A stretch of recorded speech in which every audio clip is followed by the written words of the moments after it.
everyone. My name is Anita Sharma and welcome to yet again on INKPOTHUB Media. And today is going to be a very interesting conversation because I'm going to be with Professor Nishant Uppal, who is an associate professor at IIM Lucknow. He happens to be my senior and he is an amazing person.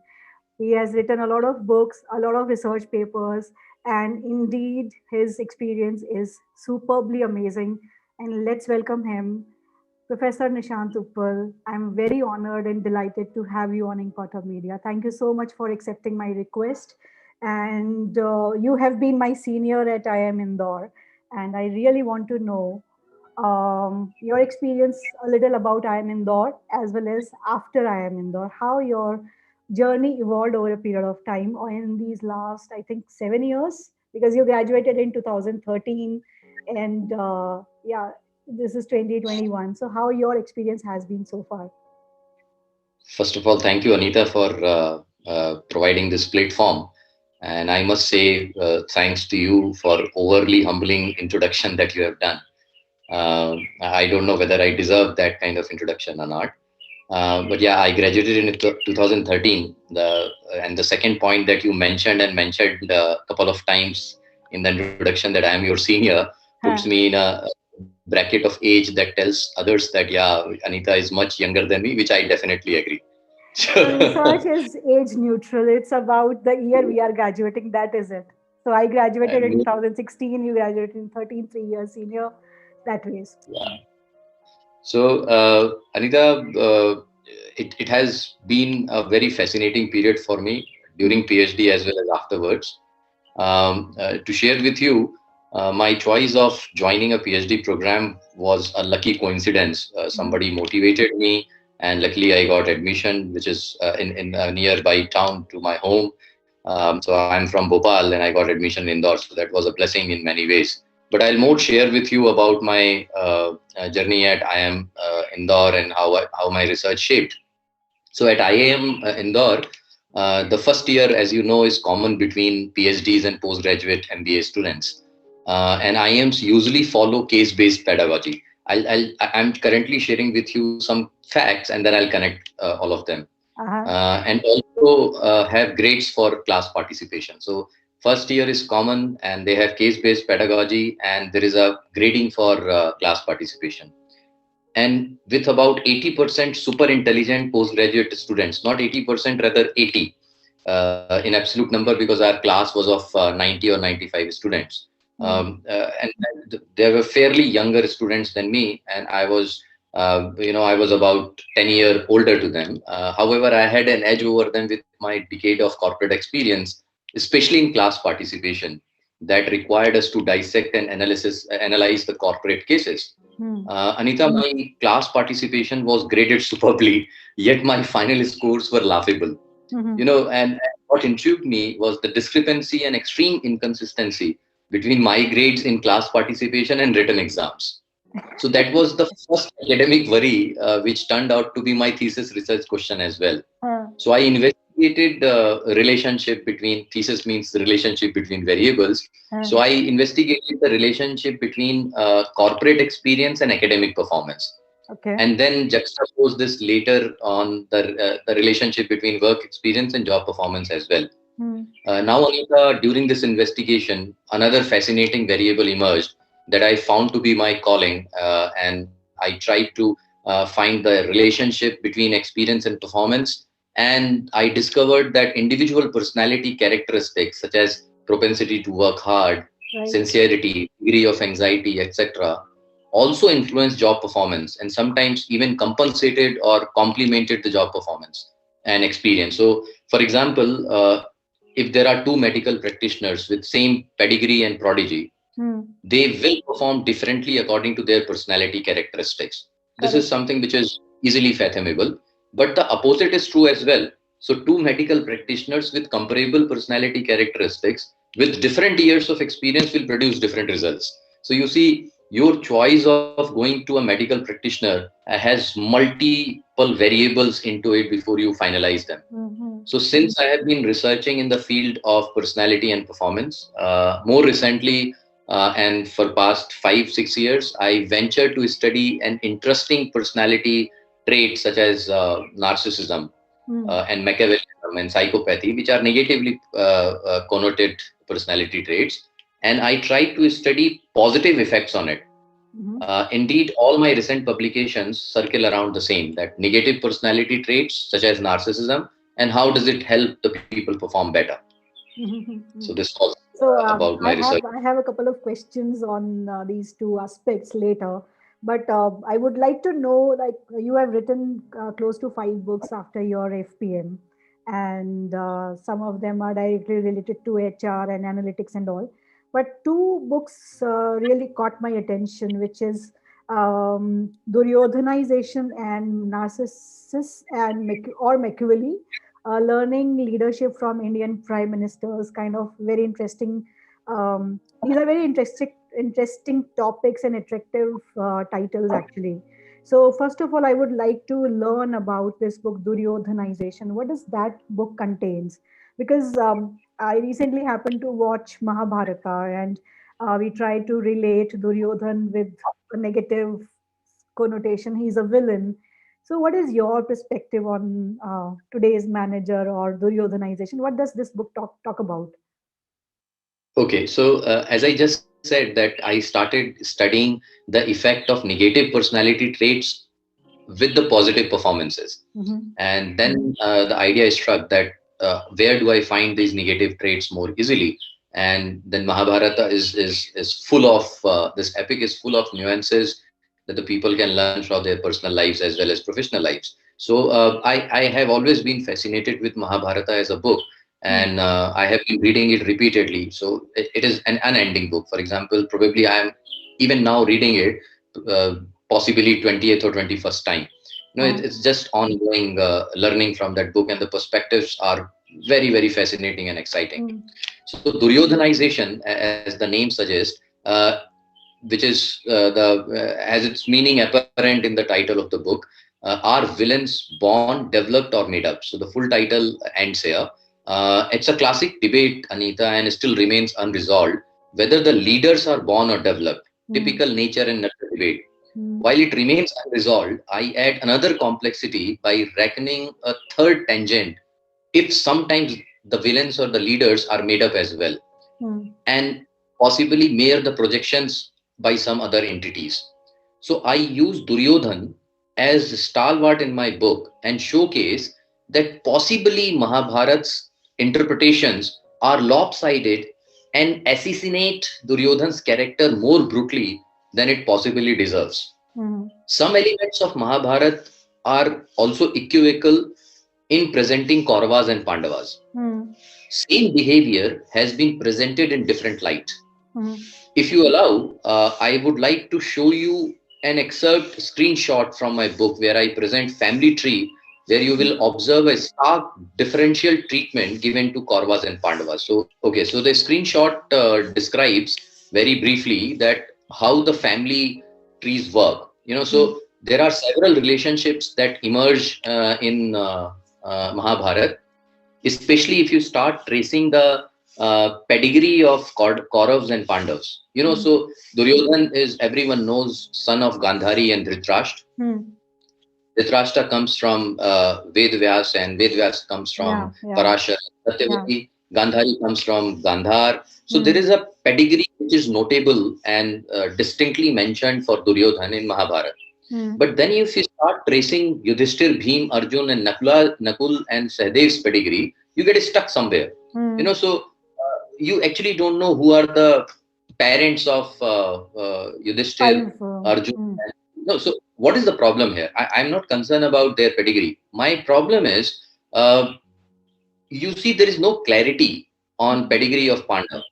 Noticeably, Mahabharat period is highly nepotist, Mm. and king's pedigree is critical parameter for his selection. Whereas one can safely relate Duryodhana's projected ill behaviors to his parental conflicts or Mm. genetics. Because Mm. there are conflicts mentioned between Gandhari and Dhritarashtra. Mm. No such linkages may be established for Pandava's behavior. Pandava's several ill behaviors remain unjudged Mm. and possibly connoted sometimes positively as well. Mm. Here too, I use well-established and robust theoretical lenses to explain this biased treatment. The lenses such as parochialism, ethnocentrism, and Orientalism are well-established theories that may explain the progress of systematic deterioration in various phenomena. Okay. All three theories, it's an interesting part, all three theories primarily originate from the concept of deliberate ignorance of truth. You know, though these theories differ in their scope, they beautifully unearth the process by which deteriorated image turn into knowledge and subsequently into truth. Now, Anita, here I have presented several comparable behavior between Pandavas and Kauravas using traits such as narcissism that are popularly perceived differently. You know, the same behavior but judged differently. And then finally, I propose if historical villains, this is something that may lead to controversy. And I was questioned significantly by my editors in Penguin that historical villains such as Hitler, Dhananand, or possibly Aurangzeb have also been subjected to process of such kind of systematic perceptual distortion. And this kind of systematic perceptual distortion of someone's image is I call as Duryodhanization. Okay, got it now. Now, I'll give one more instance and then you can move on, because unless I say this, the thing will keep bubbling in my neck. Yeah, carry on. When we look at our bosses for the first time, they look glorious and charismatic. Over the period of time, they also become Duryodhanized, you know, because we start spotting the dark sides to it. So happens in married life as well. So let's stop it here, because then we will go in another discussion of boss and other things. So so we are the victims of all those things. So let's move to the next book, which is like related to Narcissus or Machiavelli, learning leadership from Indian prime ministers. So how many prime ministers you captured? Who is your key person here? Okay, so I don't have any key person as such. So I have investigated 10 prime ministers, and I'll share with you why 10 prime minister in a short while. But this book, as it is titled Narcissus or Machiavelli, Learning Leadership from Indian Prime Ministers, is simpler but more investigative and contemporary. Anita, scholars internationally and historically agree that some negative traits such as narcissism and Machiavellism are essential for leadership escalation. True. For example, narcissism also indicates charisma and confidence. Yet these traits may become somewhat dangerous if remain unchecked. Interestingly, there are several studies that have examined relationship between personality traits of US presidents and their decisional attitudes. And of course, we don't have such a study for Indian prime ministers who are the topmost managers of a country. I have here in this book investigated narcissism and Machiavellism of Indian prime ministers and how it influenced leadership, decision-making processes, and interpersonal relations. The study includes all the prime ministers except the ones that did not have impactful period on chairs, such as Gulzari Lal Nanda. More importantly, I had to, because there is always a limit on how much can you talk about in a book. Right. So I consciously omitted from my book the list of prime ministers that emerged in 90s, because there were some prime minister for 13 days or a year as well. Although they were, significant, but I had to because I wanted to talk about prime ministers of utmost relevance. So in my book, I talk about Nehru, obviously, then Indira, Rajiv, Narasimha Rao, Atal Bihari Vajpayee, Manmohan Singh, Narendra Modi, of course, and then finally Shastri and Desai. I have given a title to Rajiv Gandhi, an episodic lion. Okay. And I have titled Indira Gandhi as a lone ranger. And Jawaharlal Nehru as a mindful headmaster. So, what about our current prime minister? Oh, that's interesting one. So I titled him Narendra Modi, the Modi. That's it. Okay. Okay. I think So that's kind of very interesting, because I'm waiting for this book to come, and I'm sure I'll first of all gift this book to my father because he's very fond of all the prime ministers except the Modi. So now you became a supervisor. I saw a couple of students working with you. So tell me, what are the three must-have attributes of a supervisor? Because we all want to learn this trait, these attributes. So help us understand, like, what are those three key elements which are required to be a supervisor, a good supervisor, an amazing supervisor. I don't know how would I reach to number three, Huh. but I can discuss with you how I look into my role as a supervisor, or how I have learned the role of supervisor from my own supervisor. Hmm. And it has. I'll have two aspects of this answer. One is personal and another is professional. Hmm. So from the personal viewpoint, of course, there are lots of ups and downs when you are in a campus as a student. Hmm. Any campus for that matter, it can be university, it can be IIM system or abroad. And there are lots of ups and downs. There are financial hiccups, and there are opportunities you let go in those 4 or 5 years when you are doing your PhD. Hmm. So supervisor's role is significant in supporting you in a personal way. Hmm. So just to give an example, one of my student is a ardent dog lover, Hmm. and any place is divided into dog lovers and dog haters, Hmm. and he loves the dog so much that sometimes it troubles the whole institution. Hmm. He'll start feeding the dogs, he'll allow the dogs inside his room, which is not permitted, and others will object, and he Hmm. becomes very morally disenchanted with the entire PhD program because he's not allowed to support the dogs and the nature. Hmm. And so Hmm. you need to sometimes rub the back and tell the guy that, yeah, move on, this is not your final destination. You can fulfill these your personal errands in future as well. But more on professional terms, we in India, and probably in some countries abroad as well, significantly and seriously suffer from an issue of parochialism. We are supposed to publish in US journals, we are supposed to publish in the journals which are edited by the top researchers from US universities. Hmm. So when you are supposed to publish in top journals, you become succumb to the journal's ideology. Hmm. And when you become succumb to journal's ideology, you let go your fresh ideas. Hmm. In last 7 years, since the time I have been supervising the students, I have seen that their primary research questions changes, modifies, and probably completely take a U-turn by Hmm. the time they start writing their thesis. And it majorly happens because they get succumbed by the parochialism that if you want a job, you need to publish, and if you want to publish, you need to accept the proposition of that journal. Hmm. So it becomes very, very complicated to challenge the status quo.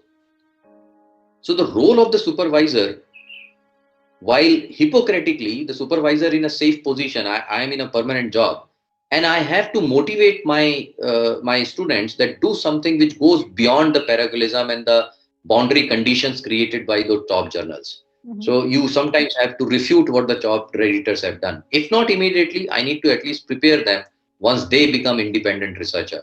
So Anita, if I have to give you one word of my objective as a supervisor, I want all my students to become independent researcher. And when I say independent researcher, independent from me, as well as having independent ideologies of their own. Mm-hmm. I think I that don't know makes a whether lot this of person sense gets you or because, not. yeah, so I have this observation because we turn and twist and change our objectives and it happened with me as well. I changed a few things while I was doing my PhD just because to get some publications done. And we have a lot of to lose when we are doing our PhDs. So this independence and these ideologies of late develops when we are in independent roles as well. So I think that happens, and everybody experiences the same thing, and I believe You that. see, Anita, just to give you an example, and I really appreciate you for that, how many PhD students turn to become an entrepreneur? And you amongst them would know that possibly the pedagogy of IIM Indore would never have taught you as a researcher to become a entrepreneur in yourself. So you see, it's an important idea that the supervisor should let go the student as well to form its own ideologies. I never took any elective. I never took any course on entrepreneurship. I did PhD in entrepreneurship and uh, decided to be an You are entrepreneur pursuing. myself. Yeah.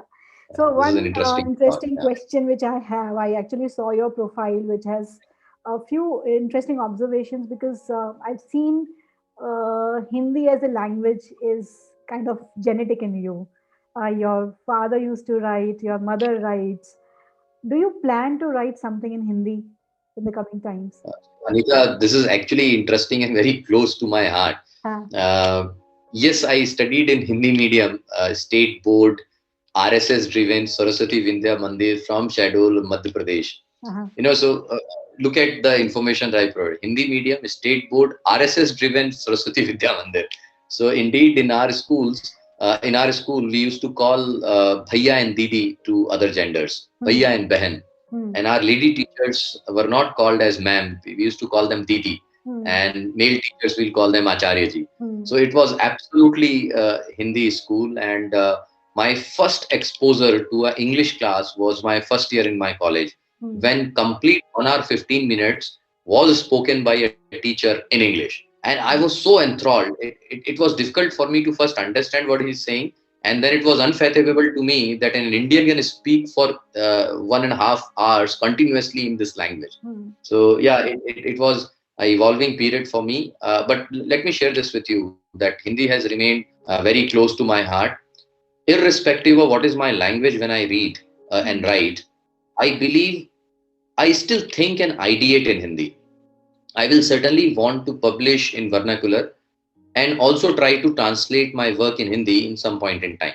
Hmm. So, for example, we are talking about Duryodhanization. An immediate Hindi translation to it will be Duryodhanikaran. Hmm. Right? So, it's a process which can be described in Hindi and it can reach all kinds of audiences. Right. And why only in Hindi? That should be in all the possible language to attract as many as audience. And indeed, what I know and hear that Penguin, my publisher, is first coming up with a audio version of this book, which will be launched in a month or so. Hmm. Secondly, they are also trying to publish in Hindi.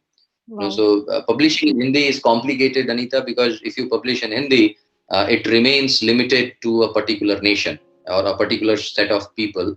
English is more spoken. So as an author, I was talking to you about, I am also succumbed to parochialism, that linguistic parochialism, that you Huh. publish in English and you tend to reach wider audience. But I am totally not ignorant to the fact that I have not written anything in Hindi so far, other than couple of poetries which are published here and there. But yeah, I'm going to write very seriously and very soon in Hindi as well. Hmm. So, a quick rapid fire now. Okay, that's Yes. dangerous. Okay. So, how do you see your own personality? Is it narcissistic? Yeah. Okay. Do you still play? This, pardon? Do you still play Play what? sports? The Oh thing which yes, you I used to do. do when I am indoor? Yeah, I play badminton. I regularly do exercises. Yeah. Huh. So, why did you become pet parent? Why did I become A pet parent. pet parent? I think that's also my motherly instincts and narcissism. Uh-huh. There should be one person who listens to you without any objection. Okay. Okay. So, I fine. have a lot And, of motherly huh. instincts, and yeah, I'm a narcissist. And Okay. interestingly, although narcissism leads to charisma and frustration to others, Hmm.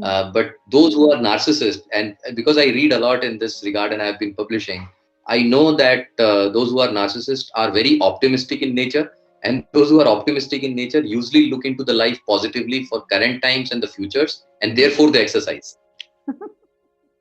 So, okay, going by this logic, I am also a narcissist person then, because I'm an optimist. So you Yeah, can so credit.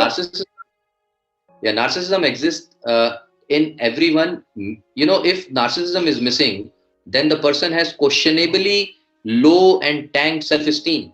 Uh-huh. Narcissism does not only mean that you are obsessed with yourself. Hmm. Narcissism also means that you love yourself. That's true. That's true.